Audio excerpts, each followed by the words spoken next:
All right, welcome back to another episode of Wastoid Reviews. We're kind of going off script tonight, right? We're doing The Dirt, new movie that just came out on Netflix, based off of I don't know, great fucking book and a great fucking band, Motley Crue, Motley Lou, and yeah, I mean, not an '80s movie, yeah, but pretty much an '80s movie. So about the greatest '80s band of all time, Frankie and the Boys. That's what their name should have been. Instead of Nikki Sixx and the crew, right? Frankie and the Boys. Yeah. And yeah, it had the writer of the screenplay for this movie was the same one that did Airheads and Jerky Boys. And then the Jackass guy directed it. Johnny Knoxville wasn't in it. There's no pranks in this. Well, there's pranks, but bummer. I wish he did a stunt. Live stunts. Yeah, Pay Margera wasn't coming in, you know. But I mean, obviously I shouldn't have to explain what this fucking movie's about. If you've ever, I mean, I hope you've read The Dirt, and if you haven't, then it's just literally about the decade that Motley Crue ruled the fucking world in the music scene and just had the most unbelievable stories that you would ever fucking hear. But here's the deal: the movie is just more like the story of Motley Crue and not so much The Dirt. Because the thing about The Dirt, if you read it, is just filled with fucking stories of terrible shit that they did. Just ridiculous, fucked up stories. And that was kind of the whole point of the book.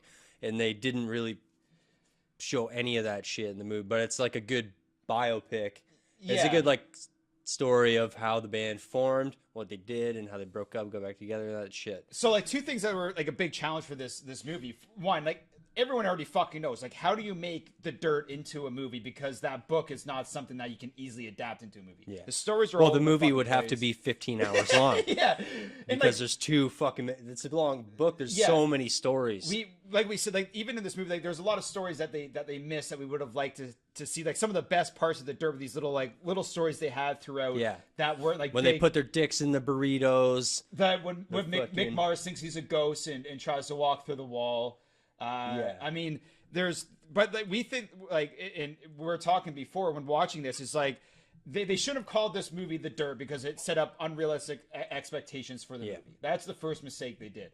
They should have just, it should have just been a fucking rock star biopic that's washed down like all the other ones out there that you still enjoy because you like the music and you like the band. If they wanted to do something that was really true to The Dirt, this would have been a good opportunity for them to do in a series, right? You know, do the story of them coming up, an episode for each album, get into each story. And they could have done fucking something sweet. And, watching this movie, I mean, it was like 1 minute we're laughing, it's fucking amazing. Then there's also some shit parts. Some of the acting was pretty bad at some times. But it was also fucking some really of it was sick. Good. The guy who played Ozzy? Yeah. Great, man. Yeah. Best actor of the year. They're cast, fucking nailed it. Like, at one time, like, I'd be watching this movie, like, at one point I'd be like, man, you know what? Machine Gun Kelly as Tommy Lee kind of works. And the next scene, it's like, he's fucking complete trash. The only one that feels like consistent throughout the whole thing is the alien, man, Mick Mars. Yeah. The coolest guy. Well, he doesn't do much. But I don't know. I think MGK did a decent Tommy Lee. It was just like, overall. It was kind of over I don't the think top he's, well, I don't think he's the best actor. No, yeah. But, like, just like the way he looks in his body, and he did a pretty good job of, like, getting his, like, the way he talks and his actions and shit. Just like a whole start with him and his family. It was like really like hokey and like kind of played up a little bit, I felt. Like his family dynamic. But Mick Mars, just right off the bat, he's just a miserable fuck. Yeah. he knows his fucking life's over and he just wants to fucking party and be a rock star while he still can.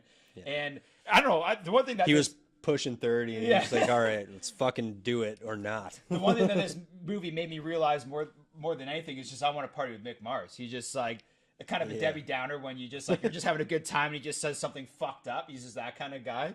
And the actor that played him did a good job, man. It's just ripping on. Who's that actor? Is that fucker from Game of Thrones? Yeah, he's the guy that chopped off the dicks in Game of Thrones and stuff, I'm pretty sure. Yeah. It's hard to watch because I hate him so much from Game of Thrones, but he's sick of Mick Mars, But one thing they did nail in this movie is, so like Vince, I think the character that looked the least like the actual person was the guy that played Vince Neil. He doesn't really look like Vince Neil, but all their like mannerisms and how they performed live, they did a pretty good job at choreographing all that stuff because it actually looked like we just watched the documentary that they did for Girls, Girls, Girls. They were like playing back like old videos and stuff, which they recreated in this movie, and it was like, I'm like, fuck, you can barely tell. Even at the end when they're showing like the shot for shot comparisons and stuff like that, they did a fucking great job at like mimicking Motley Crue. Yeah. And honestly, you can't like if you really like fucking Motley Crue, you're not gonna. Oh, you'll like the movie.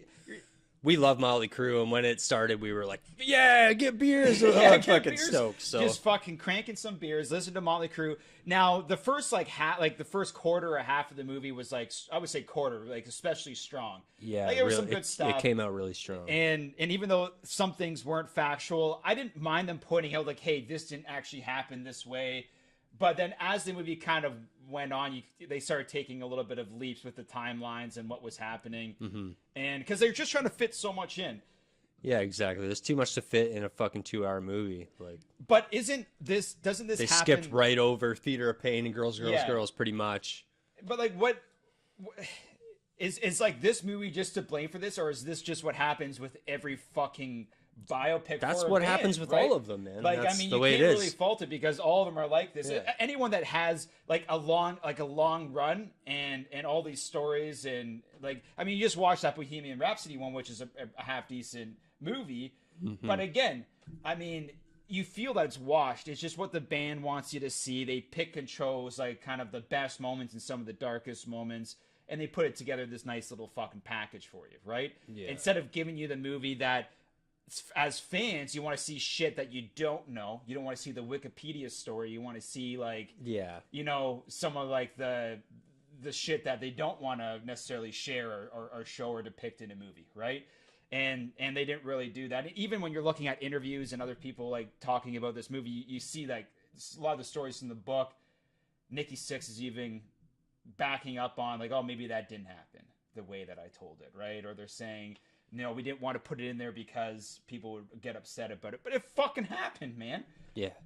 just fucking do it. Just tell the story. And but what are they supposed to do? Like, what else? What other Motley Crue movie did you want to have? Like, they could have focused on one point in time. Then you would have missed out on the other shit that you would want to see. Yeah, exactly. They had to round up their whole story and stick it in a fucking 2-hour thing. So like, I'm just really kind of fucking torn by it all because it's, I mean. Whatever. It's good. It's something, like I said. Hey, if you want all the fucking details and all those stories, read the fucking book. Go read the book. It's a sick book. Fucking read it. And if you want to just watch a sick Motley Crue movie, then I think we enjoyed it. Like, there's good fucking soundtrack. Obviously, it made us fucking pretty stoked. Oh man, we drank some beers. I had a good time. Yeah. So let's talk about our favorite scenes quick, right? So, I mean, I think we're both going to agree that probably our favorite scenes was the Ozzy scene.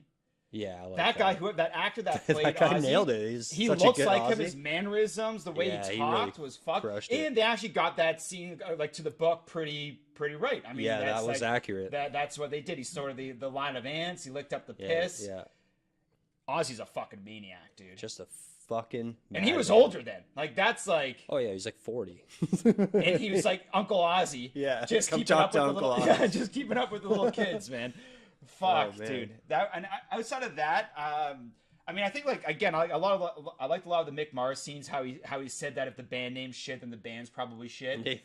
Tommy's just like, have you seen my band, 19 Sweetheart or whatever? He's like, no, I don't have to. The name's shit. 9 out of 10's the band's shit. That was fucking great. Yeah. I mean, I don't know. I think the biggest letdown was in the trailer. They ripping Home Sweet Home, right? And they didn't even in the fucking movie. There's no Home Sweet Home in the fucking movie, man. What the fuck? At the end, like the ending credits. Or what the fuck? And they focused like a little bit of time on like Theater of Pain too. That like they played it like they started playing it and then they stopped. Yeah, it. and then it just skipped that whole skipped it all. Let's skip 3 years ahead now. Now, usually during this time we do the Wastoid drinking game, but we didn't make one. Yeah, all right. So let's just here. We're gonna do the Wastoid drinking game. We're gonna take a quick drinking break. I already got it in my head. All right, Wastoid drinking game. There's only one rule for the Motley Crue, The Dirt movie, and that is every single time they drink, you drink. That's it. Did they drink a lot? What do you mean? Do they drink a bottle? I don't know. Maybe I wasn't paying attention. Every scene they're drinking. Mick Mars in the whole movie has a bottle of vodka. Yeah, okay. Yeah, they're drinking lots. Yeah, they're drinking when they lots. drink, you drink. Yeah. You could also drink when there's boobs, and you'll get drunk. And you know can what? also drink every time they do cocaine, and you'll be really drunk. The other good thing, the one thing I will say about this movie too, they made it rated R, Netflix rated R. There's boobies in it, cocaine, fucking smack, everything. Dude, imagine if if it was like trying to be in the theaters and censored a bit. That would be fucked. Fuck. I'm all couldn't do it. You can't do it. That would be fucking shit. I want to see how it plays on TV if it ever comes out. Like if Netflix ever releases it on TV. Not going on TV. Oh man, they'd have to clean it out quite a bit. Yeah, so let's get into the review. I'm gonna be a little bit, man. Like I said, I'm fucking torn. I'm gonna give out of a 6-pack rating scale, I'm gonna say 3.5 out of 6. I'd probably give it lower, but because just the music and everything, it's just like I can't. So 3.5 out of 6. I mean, it's like I said, the story's a little washed. The acting's pretty bad at some fucking times. Yeah. It goes. I wish they wouldn't have called it The Dirt, so we didn't have these unrealistic expectations for it. Mm-hmm. But at the same time, it's fucking Motley Crue, man. I can't fucking give it lower, man. I can't give it lower. Yeah, exactly. As Motley Crue fans, you just gotta if you're a Motley Crue fan, you're gonna enjoy it. So 3.5 is pretty good. Otherwise, it'd be lower. But like I said, if it was a fucking. But like you compare it to other fucking biopic movies. I mean, like for like bands and shit. I mean, I don't know. It's definitely better than that. It's definitely better than that fucking Rockstar movie with Marky Mark. That fucking piece of shit. Yeah. Or like that Def Leppard movie. I don't even fucking know what that is. No. It's like fucking made for TV Def Leppard movie. It's not the best. All right, so that's Wastoid Reviews The Dirt. Man, subscribe to us, like our shit, follow us on Instagram, buy some merch. We're not even fucking wearing the merch right now. we kind of forgot that kind of shit. But we have it. We have it. So buy it. We got discounts going online too, man. Super cheap if you fucking buy it off the website.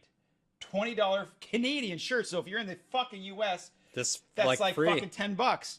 All right, see ya.